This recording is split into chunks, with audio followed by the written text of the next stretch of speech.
Visakha drugs case విషయానికి వద్దాం. ఈ డ్రగ్స్ కేసు వ్యవహారంలో సిబిఐ దర్యాప్తు కొనసాగుతోంది. 4వ రోజు కూడా సిబిఐ అధికారులు విచారణ చేస్తున్నారు. ఈ కేసులో సంధ్య ఆక్వా ఎక్స్పోర్ట్స్ యాజమాన్యానికి సమన్లు జారీ చేశారు. విశాఖ పోర్టులో సంధ్య ఆక్వా ప్రతినిధులను ప్రశ్నిస్తున్నారు.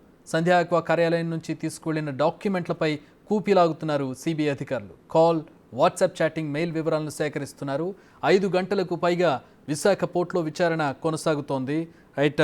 మొన్న అంటే గత 3 రోజుల క్రితం చోటు చేసుకున్నటువంటి ఘటనను మనం చూసినట్లయితే సంచలనంగా చెప్పవచ్చు. దాదాపు 25,000 కేజీల మాదక ద్రవ్యాలకు సంబంధించినటువంటి లోడ్ విశాఖ పోర్టుకు చేరుకుంది. విశాఖ పోర్టులో ఉన్నటువంటి కొన్ని లూప్ హోల్స్ను ఆధారంగా చేసుకుని ఈ విధంగా డ్రగ్స్ రవాణా జరుగుతున్నట్టుగా తెలుస్తోంది. అయితే సంధ్య ఆక్వా ఎక్స్పోర్ట్స్కి సంబంధించి తమకే పాపం తెలియదని చెబుతున్నారు. తాము రొయ్యలకు సంబంధించినటువంటి ఫీడ్ను మాత్రమే ఆర్డర్ చేశాం, ఈస్ట్ను ఆర్డర్ చేశామని చెబుతూ ఉన్నారు. ఇది ఏ విధంగా వచ్చిందనేది తమకు తెలియదని, ఇది ఫస్ట్ టైం అని చెప్పి వాళ్ళు చెబుతున్నారు. ఫస్ట్ టైం మేము ఆర్డర్ చేసాం, దీంట్లో ఏమొచ్చిందో మాకు తెలియదు అనేది వాళ్ళ వాదన. కానీ సిబిఐ ఇన్వెస్టిగేషన్లో వివరాలు రాబోతూ ఉన్నాయి. అలాగే ఇది రాజకీయ రంగు కూడా పులుముకుంది. రాజకీయ పార్టీలు, ప్రధాన పార్టీలు వైసీపీ, టీడీపీ, బీజేపీ ఒకరిపై ఒకరు దుమ్మెత్తిపోసుకుంటూ ఉన్నటువంటి పరిస్థితి. టీడీపీ అధినేత చంద్రబాబు కూడా తాజాగా దీని మీద కామెంట్స్ చేసినటువంటి పరిస్థితి. మా ప్రతినిధి రాజు వైజాగ్ నుంచి జాయిన్ అవుతూ ఉన్నారు. ఈ కేసుకు సంబంధించి, దర్యాప్తుకు సంబంధించి వివరాలు తెలుసుకుందాం. రాజు, సిబిఐ దర్యాప్తు ఎక్కడి వరకు వచ్చింది? ఏ కోణంలో ప్రధానంగా చేస్తున్నారు? సంధ్య ఆక్వా కంపెనీకి సంబంధించి లింక్స్ అండ్ వాళ్ళకి సంబంధించిన చాటింగ్ ఇవన్నీ ఇన్వెస్టిగేట్ చేస్తున్నట్టుగా తెలుస్తుంది. చాటింగ్ ఏ కోణంలో జరుగుతుంది? అంటే చాటింగ్ సంబంధించిన ఇన్వెస్టిగేషన్ ఏ కోణం? అంటే రాజకీయ పార్టీలతో సంబంధంగా చూస్తూ ఉన్నారా, లేదంటే ఎవరితో అయినా ఫారినర్స్తో కానీ, లేదంటే డ్రగ్ పెడ్లర్స్తో కానీ, డ్రగ్ కింగ్ పిన్స్తో ఉన్న సంబంధాల కోణంలో ఆరాధిస్తున్నారా? అంటే విశాఖ పోర్టుకి దాదాపుగా 25,000 కేజీల ఆ డ్రగ్స్ వచ్చిన తర్వాత ఈ ఒక్కసారిగా సంధ్య ఆక్వా ఎక్స్పోర్ట్స్కి సంబంధించినటువంటి యాజమాన్యం కానీ, దానితో ఉన్నటువంటి లింకులు కానీ వీటన్నీ పక్కకి వెళ్ళిపోయినాయి. కేవలం పొలిటికల్ యాంగిల్ తీసుకుని అటు టీడీపీ, జనసేన, వైసీపీ, బీజేపీ 4 పార్టీలు గడిచిన 3 రోజులు ఒకరి మీద ఒకరు మీదంటే మీదే, తప్పు మీదంటే అని ఒకరి మీద ఒకరు బురద చల్లుకున్నటువంటి పరిస్థితి అయితే ఉంది. ఇదంతా మనం చూస్తూనే ఉన్నాం. కానీ 4వ రోజు పూర్తి స్థాయిలో బయట ఎలా జరుగుతున్నా, ఎలాంటి ప్రచారం జరుగుతున్నా, ఎలాంటి వాదోపవాదాలు జరుగుతున్నా 4వ రోజు వచ్చేసరికి గత 3 రోజుల నుంచి సిబిఐ ఏ పని అయితే చేస్తూ ఉందో 4వ రోజు కూడా తన పని తాను కంటిన్యూ చేసుకుంటూ వెళ్ళిపోయినటువంటి పరిస్థితి అయితే ఉంది. 4వ రోజు విచారణలో పూర్తి స్థాయిలో మొత్తము సంధ్య ఆక్వా ఎక్స్పోర్ట్స్కి సంబంధించినటువంటి యాజమాన్యాన్ని ప్రశ్నిస్తున్నటువంటి పరిస్థితి అయితే కనిపిస్తుంది. ఎందుకంటే ఈరోజు ఉదయం వాళ్ళకి విశాఖ పోర్టులో ఎక్కడైతే కంటైనర్ని సీజ్ చేశారో, సీజ్ చేసినటువంటి ప్లేస్లో మొత్తము నమూనాల సేకరణ అయితే జరిగింది. నిన్న అర్ధరాత్రి వరకు మొత్తము 1000 బ్యాగుల్లో ఉన్నటువంటి ప్రతి దానిలో నుంచి శాంపిల్స్ని అయితే సేకరించారు. 6 రకాల మారక ద్రవ్యాలు, అత్యంత ప్రమాదకరమైనటువంటి మారక ద్రవ్యాలుగా గుర్తించినటువంటి పరిస్థితి అయితే ఉంది. ఒక సిబిఐ జడ్జి సమక్షంలోనే ఈ నమూనాల సేకరణ అయితే చేసి దీన్ని నార్కోటిక్ ఫారెన్సిక్ సైన్స్ ల్యాబొరేటరీకి అయితే తరలించినటువంటి పరిస్థితి అయితే ఉంది. ఇంకొక వారం రోజుల్లో దాని రిజల్ట్ వచ్చిన తర్వాత ఎంత మోతాదులో ఉంది, మొత్తం డ్రై ఈస్ట్లో ఎంత కలిపి దీన్ని అయితే తీసుకొచ్చారు, ఎన్ని కేజీల వరకు, ఎన్ని వేల కేజీల వరకు ఈ డ్రగ్స్ ఉండే అవకాశం ఉంటుంది అనేది తేలే అవకాశం ఉంది. అయితే సిబిఐ అధికారులు మొత్తం సంధ్య ఆక్వా ఎక్స్పోర్ట్స్ సంబంధించినటువంటి యాజమాన్యానికి సమన్లు అయితే జారీ చేశారు. పోర్టులో జరుగుతున్నటువంటి విచారణకి హాజరు కావాలని వాళ్ళకైతే సమన్లు ఇచ్చినటువంటి పరిస్థితి అయితే ఉంది. అయితే ఈరోజు ఉదయం 11:30 సంధ్య ఆక్వా ఎక్స్పోర్ట్స్ సంస్థ మొత్తం మీడియా ముఖంగా వాళ్ళు మమ్మల్ని బలవంతంగా ఇరికించే ప్రయత్నం అయితే చేస్తున్నారని మీడియాని ఫేస్ చేయడానికి ఒక ప్రెస్ మీట్ అయితే కండక్ట్ చేశారు. ఎప్పుడైతే సమన్లో వచ్చి సంధ్య ఆక్వాకి సంబంధించినటువంటి ప్రతినిధులకు అందాయో మా మీడియా సమావేశాన్ని హుటాహుటిన ముగించుకుని వాళ్ళకి సంబంధించినటువంటి మొత్తము సంధ్య ఆక్వా ఎక్స్పోర్ట్స్ సంబంధించినటువంటి మేనేజ్మెంట్లో కీలకమైనటువంటి వ్యక్తులందరూ కూడా వాళ్ళ ప్రధాన కార్యాలయము విశాఖపట్నంలో ఉంది.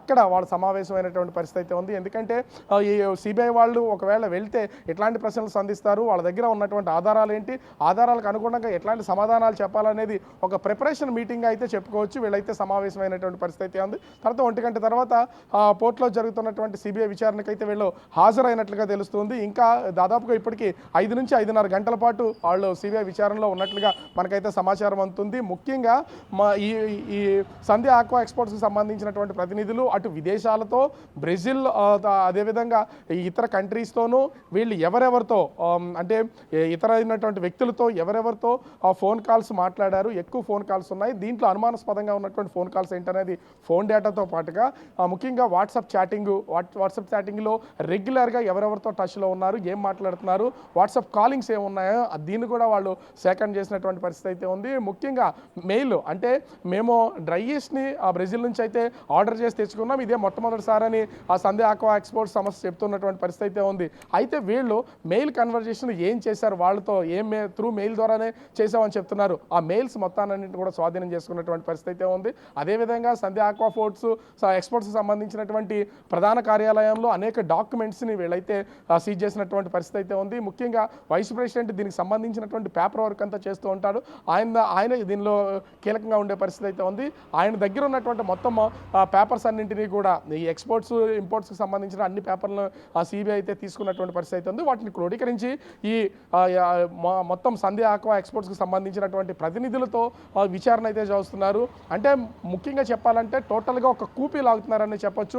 నిన్నటి వరకు ఇది కేవలం విశాఖపట్నానికి 25,000 కేజీల డ్రగ్స్ వచ్చాయి, ఒక్కసారిగా టర్న్ తీసుకుంది, పొలిటికల్కి వెళ్ళిపోయినటువంటి పరిస్థితి ఉంది. విమర్శలన్నీ చేసుకున్నారు. కానీ సిబిఐ తన పని ఎక్కడా మానలేదు.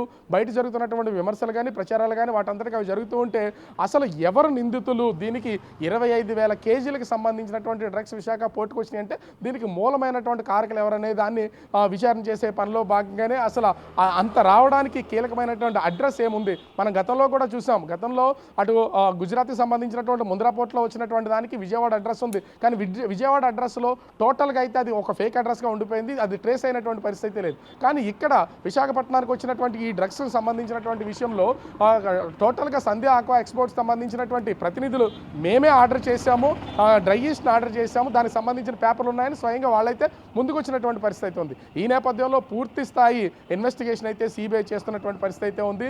అంటే లోకల్ పోలీసుల ఇన్వాల్వ్మెంట్ ఎట్లానో ఉండదు కాబట్టి ఒకవేళ ఏ విధమైనటువంటి దీంట్లో కావాలని చేశారని నిందలు వేస్తారనే ఉద్దేశంతోనే అక్కడ నమూనాల సేకరణ, అదేవిధంగా వాటిని శాంపిల్స్ని కూడా పరీక్షలు జరిపే సమయంలోనే సిబిఐకి సంబంధించినటువంటి ఒక మ్యాజిస్ట్రేట్ని వాళ్ళ సమక్షంలోనే ఉంచి పూర్తి స్థాయి దర్యాప్తు అయితే చేస్తున్నటువంటి పరిస్థితి అయితే కనిపిస్తుంది. ఇంచుమించుగా ప్రతి బ్యాగ్లోనూ కేజీ నుంచి 2 కేజీల వరకు ఈ కొకైన్, హెరాయిన్, ఇతర 4 రకాలకు సంబంధించినటువంటి మొత్తం 6 రకాల డ్రగ్స్ ఉన్నాయని చెప్తున్నారు.